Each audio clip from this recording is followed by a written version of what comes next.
সেই ধ্রুব মহারাজ 5 বছরের বালক দেখুন, এই সময় তো সত্যযুগের ব্যাপার। তখন যে বৃন্দাবন ছিল বন আর বন, বিভিন্ন জায়গায় এখনকার যেরকম মানে সব জায়গায় হয় শহর আর শহর, তখন শুধু বন আর বন, জঙ্গল আর জঙ্গল।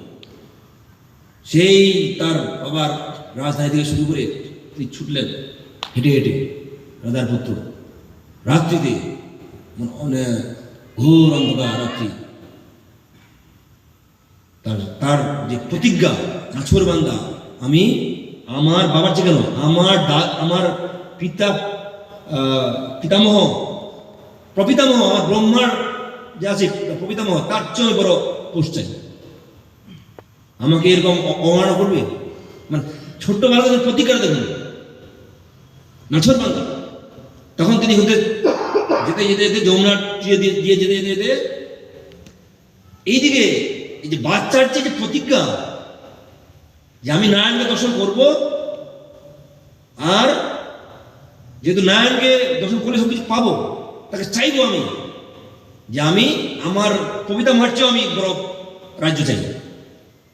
এই যে তার ধ্যান এলে যে ফার্স্ট আমি সাধনা করবো, নারায়ণকে দর্শন করবো। যেতে যেতে যেতে এইদিকে দেখুন, সেদিকে নারায়ণ ভগবান, তারও এদিকে মানে কি বলে পশিনা ঝরছে, মানে আপনার ঘাম ভরে যাচ্ছে বাড়ি। এই বাচ্চা বালক এই জঙ্গলে যাবে, সেখানে তো কত পশু পাখি, এই আপনার হিংস্র পশু আছে, তার কি অবস্থা হবে? আর যেহেতু তিনি আমার নাম নিচ্ছে, আর আমার ভক্ত, যখন ভগবানের নাম সবসময় গ্রহণ করে, ভগবান গোলবৃন্দাবন বৈকুণ্ঠ থেকে সেখানেও তিনি তাকে রক্ষা করার জন্য ছুটে আসেন। তিনি সবসময় চিন্তা করেন তার কথা, তিনি কোথায় যাচ্ছে, কি করছে, কিভাবে তাকে রক্ষা করতে হবে, ওটা ভগবানের দায়িত্ব। যখন আমরা অনাগত হয়ে যাব, ওই দায়িত্ব তখন আমার থাকে না, কার থাকে? স্বয়ং ভগবানের। আমি যে 100% অনাগত, এটা আপনারা জানেন কুরুক্ষেত্রে যখন যে সভায় যখন দ্রৌপদী যখন কষ্ট হওয়ার হয়, প্রথমে দ্রৌপদী কি করেছিল? নিজে চেষ্টা করেছিল ধরে রাখার জন্য, তার সম্মান রক্ষা করার জন্য, কিন্তু পারছে না। তখন চিন্তা করছে না, কৃষ্ণের একটু স্মরণকাত হই হলো, কিন্তু একটা হাত ধরে থাকলো, আর একটা হাত দিয়ে বলছে কৃষ্ণ বাঁচাও বাঁচাও বাঁচাও। কৃষ্ণ বলে তুমি এখনো মানে 100% স্মরণাগত হওনি, আমি যাচ্ছি না। আসেনি বাবা, আসছিল, আসেনি। তখন তুমি তাও আমি সামলাতে পারছি না। আর এবার দুঃশাসন বাবা শক্তি কম নাকি, বিশাল শক্তি, মানে মহারথী, তো ওই ওর ভারে পারে নাকি শক্তি করতে? তখন দ্রৌপদী বুঝতে পারছে না, একমাত্র সেই কৃষ্ণ কেশব ছাড়া কোনো গতি নাই। তখন তিনি সমস্ত ছেড়ে দিয়ে দুহাত তুলে মানে ভগবান রাখলো, কৃষ্ণ কেশব কেশব রক্ষা করো, রক্ষা করো, রক্ষা করো। সবাই বলো হরে কৃষ্ণ হরে কৃষ্ণ কৃষ্ণ কৃষ্ণ হরে হরে, হরে রাম রাম রাম হরে হরে। এই ভগবানকে ডাকা শুরু করলো দুই হাত দিয়ে। তখন কৃষ্ণ বলছেন, পাঞ্চালী তুমি চিন্তা করো না, আমি যাচ্ছি, এইবার আমি তোমার যাচ্ছি, এবার তুমি আমার পুরো সহায়তা হয়ে গেছে, এবার তোমাকে কে ঠেকায় দেখি আমি, সে কত শাড়ি মানে তোমার খিঁচতে পারে দেখি আমি। ব্যাস কৃষ্ণ তখন উপর থেকে দ্রৌপদী যা শাড়ি পরা ছিল পরাই আছে, আর যেটা শাড়ি খিঁচছে ওটা কৃষ্ণ পাঠাচ্ছে না, ও টেনে যাচ্ছে, আর শাড়ি তো মানে এসে যাচ্ছে না। আর দ্রৌপদীর শাড়ি যা আছে আছে, এটা হতে হতে কত শাড়ি মানে পুরো একদম মানে পাহাড়ের মতো হয়ে গেল শাড়ি। আর দুঃশাসন নিজেই ক্লান্ত হয়ে গেল, কিন্তু দ্রৌপদীকে বস্ত্র করতে পারল। সেটাই হলো শরণাগতি। যখন এরকম 100% মানে 100% বলছে 99% হলেও হবে না, এর বড় বলছে যে 99% হলেও হবে না, তাহলে তোমাকে আরো ওই 1% করার জন্য আবার এখানে আসতে হবে, ওই 1%-এর জন্যই বলছে 100%ই লাগবে, তাহলে আর আসতে হবে না এখানে। তো এইভাবে ধ্রুব মহারাজ একেবারে 100% তার ভিতর দিয়ে নারায়ণকে দর্শন করবই, ছাড়ব না।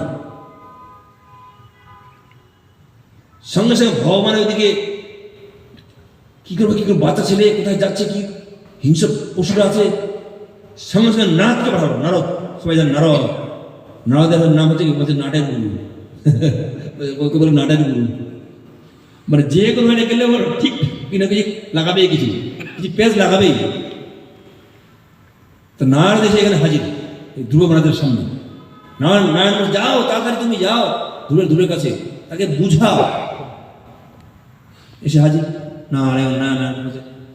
আর ধ্রুব তো প্রচুর রাগ ভিতরে একেবারে, আমি বাবার কোলে বসতে পারলাম না, আমার মাথায় এরকম বললো, ঠিক আছে আমাকে নারায়ণকে দর্শন করতেই হবে, যে কোনো পড়ে হবে।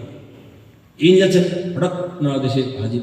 তোর ধ্রুব বলছে, আরে ধ্রুব তুমি বাচ্চা ছেলে, তুমি এখন তুমি রাজার ছেলে, আর তুমি এই হেঁটে হেঁটে খালি পায়ে তুমি আসছো এইখানে, তুমি রাজা ছেলে রাজপ্রাসাদে, সেখানে ঘুমাবে তুমি, আর এখানে তুমি কষ্ট করছো, যাও তুমি চলে যাও, তোমাকে তোমার সাথে দরকার নেই, তুমি রাজার ছেলে, পারবে না তুমি। কিন্তু ধ্রুব ওরা নাচুর বান্দা, আমি তপস্যা করবোই, আমি নারায়ণকে দর্শন করবোই। অনেক প্রকার ভয় দেখিল, কি ওখানে অনেক হিংস্র আছে, বাঘ আছে, সিংহ আছে, তোমাকে খেয়ে ফেলবে, তুমি ফেরত যাও, তুমি রাজকুমার, তুমি কষ্ট সহ্য করতে পারবে না, তুমি যাও। কিন্তু ধ্রুব মহারাজের মন গলাতে পারছে না।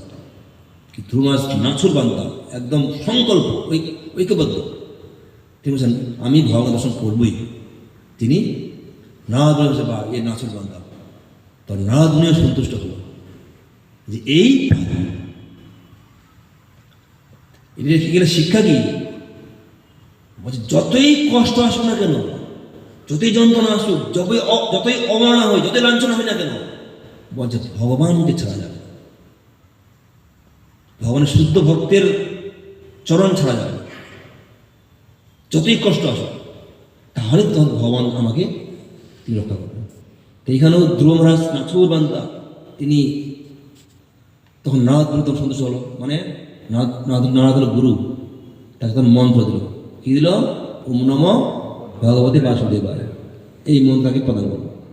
দেখুন সত্যযুগে ঘটনা, তোমার সেই বাসুদেবের মন্ত্র, ওম নম ভগবতী বাসুদেবায়।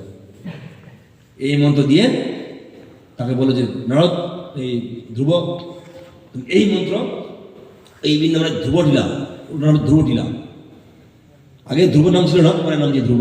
একটা টিলা ছিল অনেক বড় উচ্চা, সেই টিলায় গিয়ে তুমি তপস্যা করো, আর ডেইলি এই যে যমুনা আছে, এই যমুনায় তুমি স্নান করবে, আর ওখানে তপস্যা করবে। এইভাবে এই গুরুদেবের কাছে তিনি মন্ত্র নিয়ে গুরুদেবের কাছে শরণাগত হয়ে গেল। তাই এখানে বলছেন কি, আমাকে যদি ভগবদ্ধামে যেতে হয়, আমাকে যদি আনন্দ পেতে হয়, তাহলে বলছে প্রথমে গুরু আপনাকে ধরতে হবে। বিনা গুরু ভগবানকে পাওয়া যায়। আর ভগবান বলে দিয়েছে যে কি, আমার শুদ্ধ ভক্তের মাধ্যম বিনা আমি কাউকে গ্রহণ করব না।